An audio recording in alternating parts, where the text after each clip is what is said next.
पहले आप सभी बड़ों को मेरा प्यार भरा पहलाक और छोटों को ढेर सारा प्यार।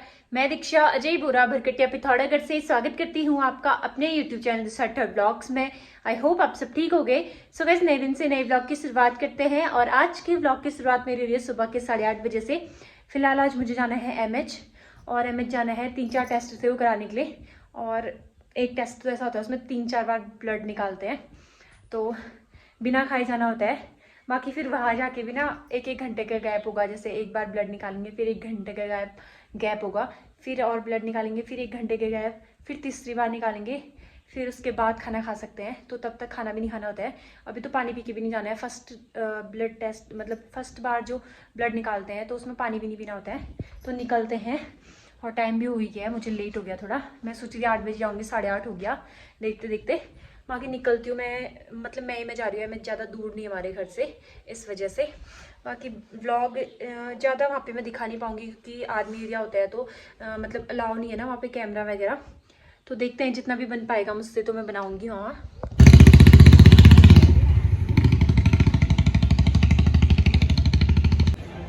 दोस्तों यहाँ पे OGTT का पहला ब्लड सैंपल तो मैं दे के आ गई हूँ और साथ ही साथ में यहाँ पे और लोगों की भी भीड़ लगी हुई है ब्लड सैंपल देने वालों की। और ये दूसरे साइड में लोग रिपोर्ट लेने के लिए आ रखे हैं, अपनी कुछ यूरिन का टेस्ट कराने के लिए आ रखे हैं। तो इस वजह से दोनों साइड पे भीड़ लगी हुई है लोगों की। पहला OGTT का ब्लड सैंपल देने के बाद मुझे यहाँ पे 2 छोटी छोटी बॉटल मिली है जो कि फिर से OGTT की है और इसमें 1-1 घंटे का गैप होगा। एक में 1 आवर लिखा है, एक में 2 आवर लिख रखा है। अंदर बैठे बैठे मैं काफ़ी ज़्यादा बोर हो रही थी और आ गई थी बाहर बैठने के लिए, कुछ देर धूप सेकने के लिए, क्योंकि ब्लड निकाला था तो काफ़ी ज़्यादा ठंड लग रही थी। और सामने यहाँ पे है एम्बुलेंस आर्मी वाली, जो कि क्वार्टर के जो लोग होते हैं ना उनको ले जाने का और लाने का काम करती है मरीजों को। ब्लड सैंपल कराते टाइम जो ये वेट करना पड़ता है ना 1-1 घंटे का, मैं सच में बहुत बोर हो गई थी।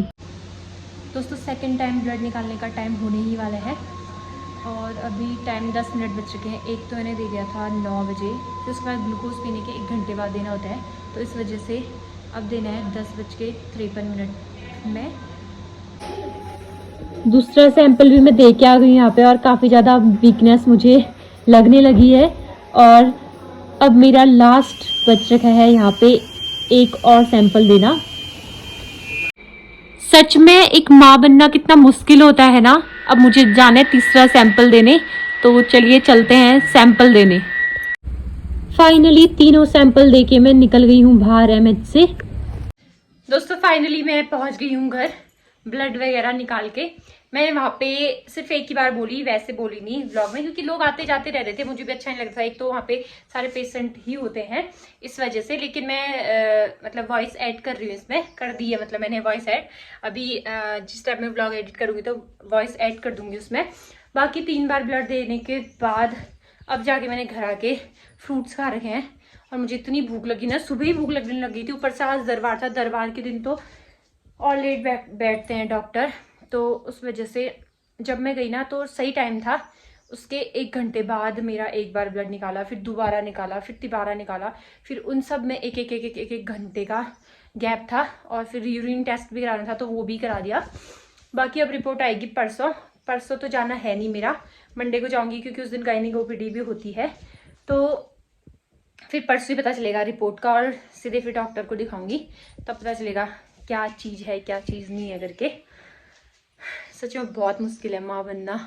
ये चीज़ ना बाद में मतलब जब खुद बनो ना तभी पता चलता है। बहुत सारे लोग होते हैं, बहुत सारे लेक्चर देते हैं इस चीज़ के ऊपर पर लेकिन अब मतलब बहुत सारे लोगों के ना अभी भी मेरे उसमें कमेंट पढ़ते हैं, कुछ ऐसे होते हैं नेगेटिव कमेंट पढ़ते रहते हैं।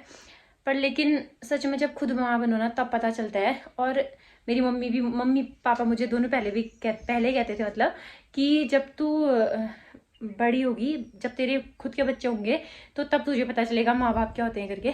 तो सच में वो और ज़्यादा पता चलता है। पापा का पता तो मतलब ऐसे चलता है कि हाँ जब मैं खुद कमा रही हूँ ना तब मुझे पता चल रहा है कि हाँ मतलब पैसे कमाना कितना मुश्किल है करके। और दूसरा मम्मी का पता अब चल रहा है कि सच में बहुत ज़्यादा परेशानी होती है स्टार्टिंग से लेके बाद में तक भी। मतलब जब से प्रेगनेंसी स्टार्ट होती है उसके बाद से मतलब बेबी होने के बाद भी, जब तक वो बड़े नहीं हो जाते, बड़े होने के बाद मतलब माँ की ऐसी होती है कि बच्चे की जिम्मेवारी ख़त्म ही नहीं होती है माँ के लिए। तो वो चीज़ अब समझ आ रही है मुझे धीरे धीरे। अभी तो शुरुआत है, धीरे धीरे और ज़्यादा समझ आने लगेगा। बाकी इतनी ज़्यादा वीकनेस होगी ना। आज OGTT का टेस्ट ना पहले एक बार भी हुआ है मेरा, क्योंकि स्टार्टिंग में 3rd मंथ के टाइम पे कराते हैं ये टेस्ट, तो तब टेस्ट हुआ था और अब जाके हुआ है टेस्ट। तो उस टाइम तो पतिदेव थे साथ में। और आज भी मतलब मैं मम्मी को लेके नहीं गई, क्योंकि मेरे को घर से वो नहीं होता, वीकनेस टाइप की नहीं होती। क्योंकि पहले तो ऐसा होता था कि बहुत ज़्यादा तबीयत ख़राब रहती थी, उल्टे वगैरह बहुत होती ना, इस वजह से पतिदेव आए थे तो ठीक था। इस बार वीकनेस हो तो रही है, पर लेकिन ऐसा था कि मैं खुद को संभाल सकती हूँ वाला था। और MS तो पास ही है यहाँ पे। बाकी अब कपड़े चेंज करती हूँ थोड़ी देर में। मम्मी खाना बनाने लगी है, खाना बन जाएगा, फिर खाना वाना खाती हूँ उसके बाद। तो उस टाइम पे मम्मी बनाने लगी है दिन का खाना, भट्टी। अच्छा, गौत की दाल है। मेरे को दूर से देखा भट्टी क्या है, सच में गौत की दाल है पीसी वाली, और चावल, साथ में सिलबट्टे की चटनी।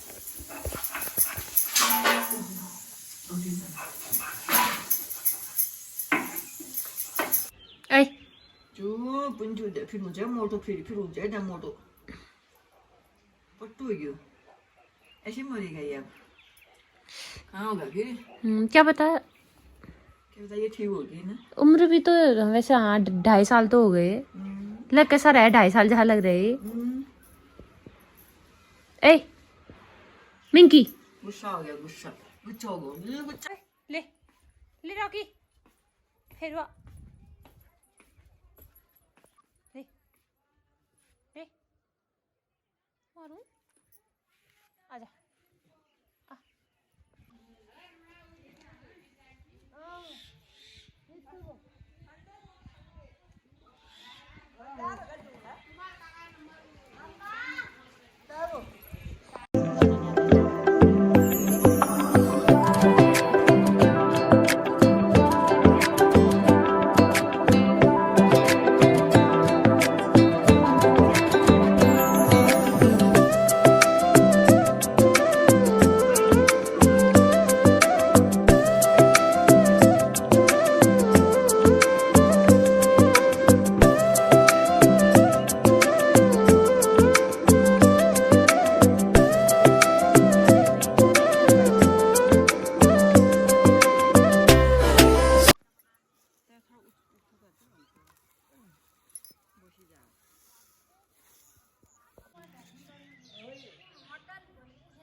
ये हमारा मिंकी, इसके मतलब गर्दन में थोड़ा प्रॉब्लम आ गई। आज मैं इसको हॉस्पिटल ले गया।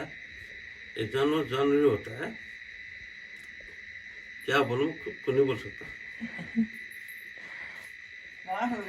उसकी सही हो जाएगा। इमोशनल हो गया। पापा इमोशनल हो गए हैं। दोस्तों चिंकी की हो रखी है ऐसे, मिंकी की हो रखी है ऐसे गांठ। दोस्तों मैं एक बार पहले भी कह रही थी कि चिंकी का भाई जो मिंकी है उसकी तबीयत खराब हुई है करके, मतलब वो खांस रहा था और छींक भी बहुत रहा था ठंडियों में। तो तब उसको दिखाया था, वो सही हो गया था मतलब।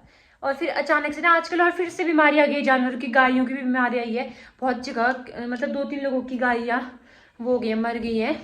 बीमार भी अचानक से आ रहा है, खड़ा खड़ा वाला होता है ना, कि बीमार आते ही सीधे मतलब खाना पीना भी नहीं छोड़ रहे, खाते खाते ही वो जा रहे हैं, वो मर जा रहे हैं। पता नहीं क्या बीमारी आ रही है ऐसी। वैसे ही चिंकी मिंकी की भी, मतलब खरगोशों की भी बीमारी आई थी गांठ वाली। तो जो मिंकी है उसके मुंह में ना पता नहीं चल रहा था हमको, 2-3 दिनों से उसका मुंह थोड़ा टेढ़ा टेढ़ा जैसा लग रहा था, क्योंकि बाल होते हैं इनके गले गर्दन वगैरह में, तो इस वजह से हमको पता नहीं चला।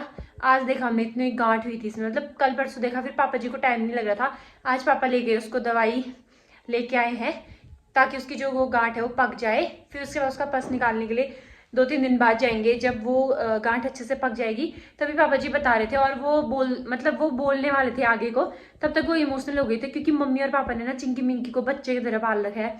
जो दूसरा वाला है ना, मोटा वाला चिंकी है, वो तो रोज ही आता है अंदर, खुद ही आ जाता है, दरवाजा खोलते ही अंदर आ जाता है। और इन दोनों को बचपन से पाला है, 2.5 साल हो गया इनको पाले पाले।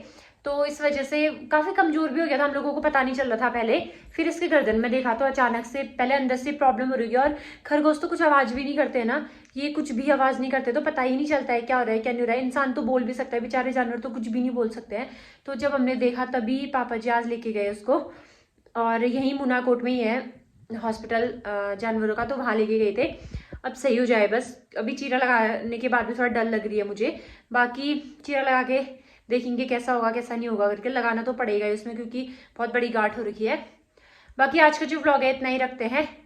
आई होप आपको वीडियो अच्छी लगी हो। वीडियो अच्छी लगी तो please do like share and subscribe my channel, and please bell icon भी प्रेस कर देना ताकि जो मेरी नई नई वीडियो आते रहे उसका नोटिफिकेशन आपको मिल सके। मैं दीक्षा मिलती हूँ आपको एक नए व्लॉग में। तब तक के लिए स्वस्थ रहिए, मस्त रहिए, अपने अपने घरों में सुरक्षित रहिए। जय देवभूमि उत्तराखंड। बाय।